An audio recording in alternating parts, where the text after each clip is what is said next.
I saw this video on TikTok. Intro ko muna. If you wanna know all about, here we go. Again, I saw this video on TikTok na pakilala mo raw sa parents mo agad yung boyfriend mo or yung girlfriend mo.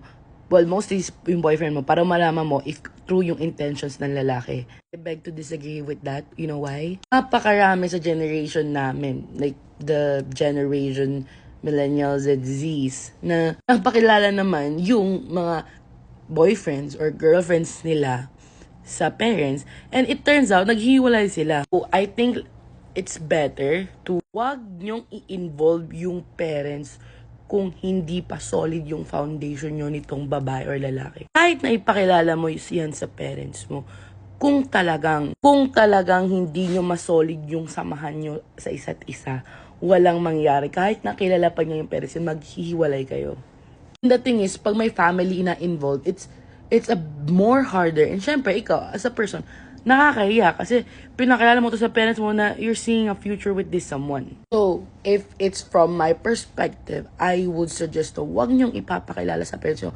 Kahit abutin kayo ng 6 months, 1 year, hanggang hindi solid yung kayo sa isa't isa. Paano mo malalaman kung good or bad intentions niya? It's about time na kasama mo siya. Hindi yan dahil lang sa parents.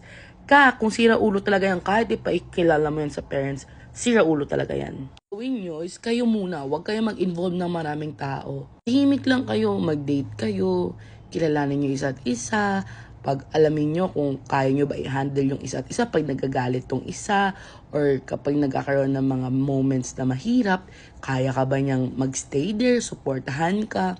Pag na-conquer nyo lahat yun, tsaka nyo ipakilala sa parents, para hindi ka mapapahiya kapag hiniwalayan ka or naghiwalay kayo. I know sa generation natin nakakatempt ipakilala agad sa parents. Pero syempre, ako personally, nahihiya ako magpakilala sa mga kamag-anakan ko na hindi siya maglalas. Kasi bakit ganyan mamili si Lizelle, hindi marunong? Gets nyo? Huwag nyo muna ipakilala sa parents, guys.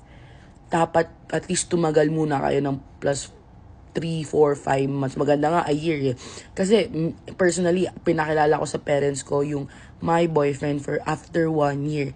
Hindi dahil sa bawal ako mag-boyfriend because I'm at age naman na. It's because gusto ko yung next ko solid talaga yung samahan namin, as in ang ganda ng foundation namin. And now, so far, it's really going good. So, ayun lang.